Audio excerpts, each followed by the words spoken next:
আসসালামু আলাইকুম viewers, welcome back to my channel. আমি নতুন একটি রেসিপি নিয়ে চলে আসলাম আপনাদের মাঝে। আজ আমি করে দেখাবো নতুনদের জন্য এবং পুরানদের জন্য কলিজা রোল। খুবই ইজিভাবে ভিউয়ার্স আমি দেখাবো, আপনারা সবাই ঘরে বানিয়ে খেতে পারবেন। নতুন এবং পুরাতন যারা আছেন সবাই বানিয়ে খেতে পারবেন। তো আমার ভিডিওটা আপনারা ফলো করলে অনেক টেস্টি এবং মুচমুচে আপনার কলিজা রোলটা হবে। তো ভিউয়ার্স, এই তো শুরু করে দিয়েছি। চুলাতে বসিয়ে দিয়েছি ফ্রাই প্যান, তার মধ্যে দিয়েছি 2 টেবিল চামচ সয়াবিন তেল। তার মধ্যে দিলাম পেঁয়াজ কুচি, রসুন কুচি এবং কাঁচামরিচ। তারপর দিয়েছিলাম আদা রসুনের পেস্ট। সেটাকে হালকা একটু ভেজে দিয়ে দিলাম 2টা আলু, একদম কুচি কুচি করে কেটেছি। দেখতেই পাচ্ছেন আপনারা, একদম মিহি করিনি, মিহির থেকে একটু বড় করেছি। আলু কুচি দিয়ে এটাকে খুব ভালোভাবে নেড়েচেড়ে নিয়েছি, হালকা একটু সিদ্ধ করে নিয়েছি। আর দিয়ে দিলাম কলিজা, ছোট ছোট করে কিউব করে। আমি কলিজাটা সিদ্ধ করে ছোট ছোট করে কিউব করে নিয়েছি। আপনারা যদি চান এটার মধ্যে কাঁচাটাও দিতে পারেন, তবে কোনো তফাৎ হবে না। এই তো কলিজাটা দিয়ে আমি এখন এটাকে ভালো করে কষিয়ে নিলাম 2 মিনিটের মতো। কষানোর পর আমি হালকা একটু হলুদের গুঁড়া দিয়ে দিলাম ধনিয়ার গুঁড়া, জিরার গুঁড়া। এখন দিয়ে দিব লাল মরিচের গুঁড়া। লাল মরিচের গুঁড়াটা দিয়ে আমি আবার একটু নেড়ে চেড়ে নিব।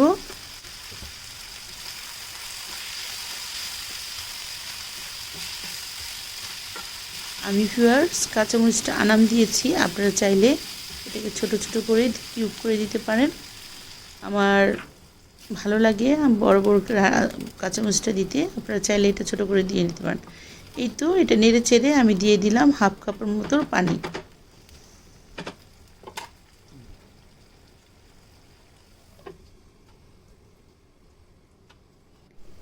হাফ কাপ পানি দিয়ে এটাকে আমি ঢেকে দিয়েছিলাম 3 থেকে 4 মিনিটের মতো। 4 মিনিট পর ঢাকনাটা উঠিয়ে আমি আবার একটু নাড়া দিয়ে দিলাম নুনটা দিয়ে আবার নাড়া দিয়ে নিচ্ছি এবং আলুগুলো হালকা হালকা করে চামচ দিয়ে ভেঙে দিচ্ছি। দিয়ে দিলাম টেস্টিং সল্ট, দিয়ে দিলাম গোলমরিচের গুঁড়া। আর এখন দিয়ে দিব হাফ চা চামচের মতো চিনিটা দিলে হবে কি, খাবারটা অনেক টেস্ট হবে এবং খাবারে লবণ মশলা সব ব্যালেন্স করবে। চিনিটা দিয়ে আমি ঢেকে দিয়েছিলাম আরও 5 মিনিটের মতো। 5 মিনিট পর আলুটা খুব ভালোভাবে সিদ্ধ হয়ে গেছে, আর দেখতে পাচ্ছেন পুরো পানিটাই শুকিয়ে গেছে। এখন আমি দিয়ে দিব ধনিয়া পাতাটা দিলে আপনার রোলটা আরও বেশি টেস্টি হবে। আপনারা চাইলে এটা স্কিপও করতে পারেন, কিন্তু আমার কাছে ভালো লাগে বলে আমি ধনিয়া পাতাটা দিয়ে দিলাম। ধনিয়া পাতার কুচিটা দিয়ে আমি আবার 2 থেকে 3 মিনিট এটাকে নেড়ে নিব, কারণ ধনিয়া পাতা থেকেও অল্প কিছু পানি বের হবে, সেটা আমি শুকিয়ে নিব।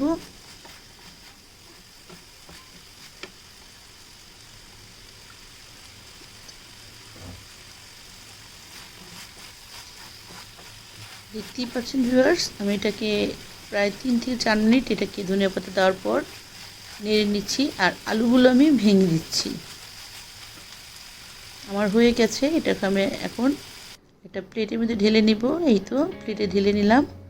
এখন আমি বানিয়ে নিব রোল। আর রোলের যে শীটটা সেটা আমি আগেই বানিয়ে রেখেছি। আপনারা যদি দেখতে চান কমেন্টে জানাবেন, আপনাদেরকে আমি বানিয়ে দেখাবো।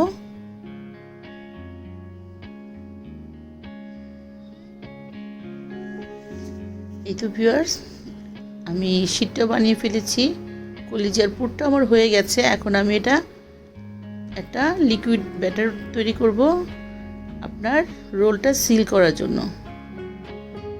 এই তো আমি এখানে 2 টেবিল চামচ আটা নিয়ে এটাকে অল্প একটু পানি দিয়ে একটা ব্যাটার তৈরি করে নিলাম পাতলা। আর আমি রোল বানাতে চলে গেলাম। এই তো আমি ফার্স্ট রোল বানাচ্ছি।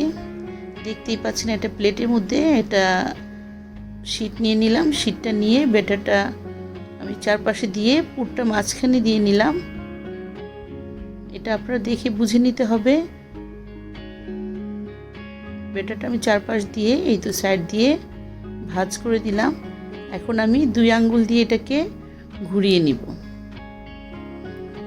এই দেখুন কিভাবে, এই তো সুন্দর করে একটা রোল হয়ে গেল, দেখতেই পাচ্ছেন। আপনাদের দেখানোর জন্য আমি আরেকটা রোল বানিয়ে আপনাদেরকে দেখাচ্ছি। আমি ব্যাটার লাগিয়ে নিচ্ছি আর পুরটা আমি মাঝখানে দিয়ে দিয়েছি।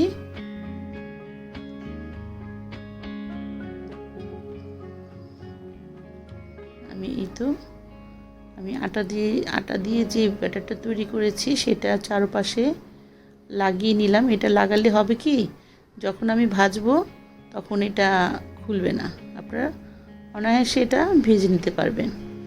আর এখন 2 আঙ্গুল দিয়ে এটা মুড়িয়ে ফেলবেন। যাই হোক ভিউয়ার্স, এইভাবে আপনারা বানিয়ে নেবেন রোলগুলো। আর এই তো আমি সবগুলো রোল বানিয়ে ফেলেছি। আমার এখানে প্রায় 10-11টার মতো হয়েছে। আপনারা আপনাদের ইচ্ছা মতো করে বানিয়ে নেবেন। আমি এখন ভাজতে চলে যাব ভিউয়ার্স।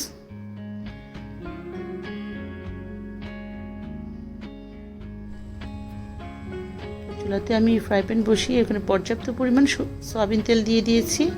সয়াবিন তেলটা দিয়ে তেলটা যখন হালকা একটু গরম হয়ে গেছে, আমি এক এক করে রোলগুলো সব দিয়ে দিলাম। সব দিনই ভিউয়ার্স 5টা রোল দিলাম, কারণ ফ্রাই প্যানে এত জায়গা হবে না। আর এইটা একটু ফাঁকা করে ভাজলেই ভালো। আপনারা যদি ভাজেন তখন এখানে 3টা রোল দিবেন। আমি 5টা দিয়ে দিয়েছি, কারণ ফাঁকা করে রোলটা ভাজলে হবে কি, নাড়াচাড়া করতে সুবিধা হবে।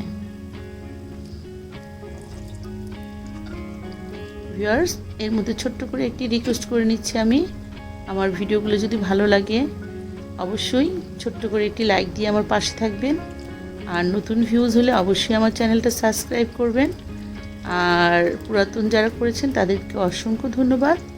আর এই তো আমি রোলগুলো উল্টিয়ে দিলাম, দেখতেই পাচ্ছেন। আমার উল্টাতে যদিও একটু কষ্ট হয়েছে, তারপর আমি পেরেছি। কিন্তু আপনারা এখানে 3টা রোল দিলে সুন্দরভাবে অনায়াসে রোলগুলো উল্টাতে পারবেন।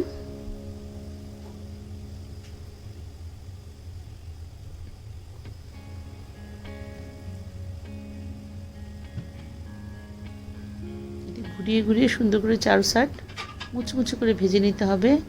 আর এটা যখন গোল্ডেন কালার হবে তখন আপনারা রোলগুলো এক এক করে সবগুলো নামিয়ে ফেলবেন।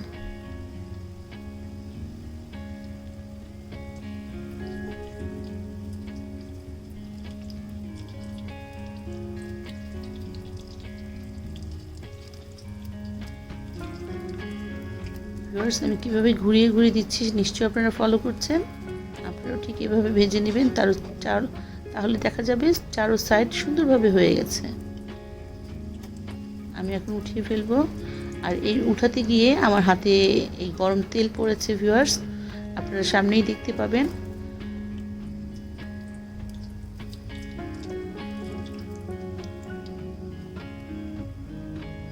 এই তো দেখতেই পাচ্ছেন।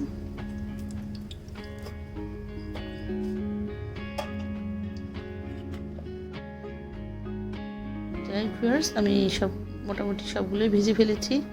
আর এই তো আমার রোলগুলো অনেক মুচমুচে হয়েছে, অনেক টেস্টি হয়েছে। আপনারা যখন বানাবেন খাবেন আমাকে কমেন্টের মাধ্যমে জানাবেন। আপনাদের কমেন্ট পেলে আমার অনেক বেশি ভালো লাগে, কাজের উৎসাহ আরও অনেক বেশি বেড়ে যায়।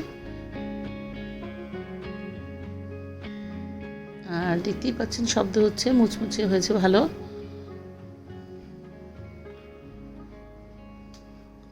আর ভিউয়ার্স, অবশ্যই আমার চ্যানেলটা সাবস্ক্রাইব করে বন্ধুদের মাঝে শেয়ার করে দিবেন এবং ফ্যামিলি নিয়ে এনজয় করবেন। মুচমুচে কলিজার রোল বানাবেন আর ঘরে সবাইকে নিয়ে মজা করবেন। এবার ভিউয়ার্স আমি বিদায় নিচ্ছি।